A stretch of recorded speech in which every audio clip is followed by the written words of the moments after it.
Hey gang, if you're like me, life's full of decisions, and right now we have a lot of decisions to make in our life. And I was just thinking about all my friends, all the people that have to make decisions every day, and you might be in that boat. And I learned a couple different principles about making decisions a long time ago that I wanted to quickly share with you here. The first principle comes out of the book of Colossians, 3rd chapter, 15th verse, and it's paraphrased like this: and let the peace which comes from God rule or act as an umpire, continually settling with finality all the issues that arise in your mind.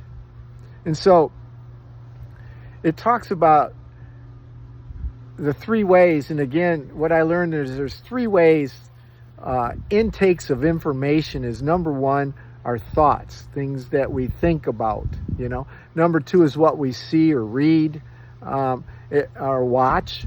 And number three is what we hear. And those are the major intakes of information to make this decision. Now, this is the thinker, but this middle here is the heart of man.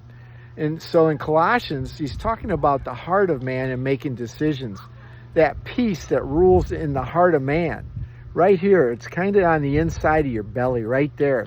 And it's the feeling that you know, that you know, that you know.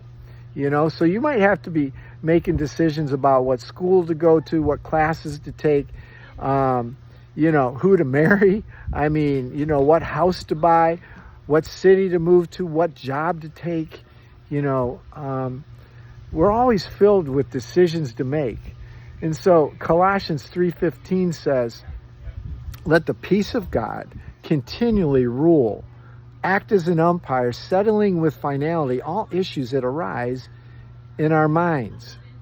And so it reminds me of a story back in the day, many, many years ago. I went to Major League Umpire School. And the number one thing that they discussed at umpire school was timing.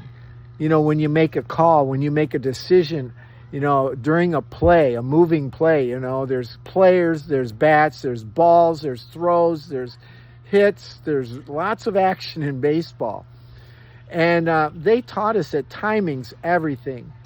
And they said, don't be in a hurry. Do not be in a hurry, because if a guy comes in and the guy catches the ball at second base, the second baseman, and he tags the runner that's coming and he tags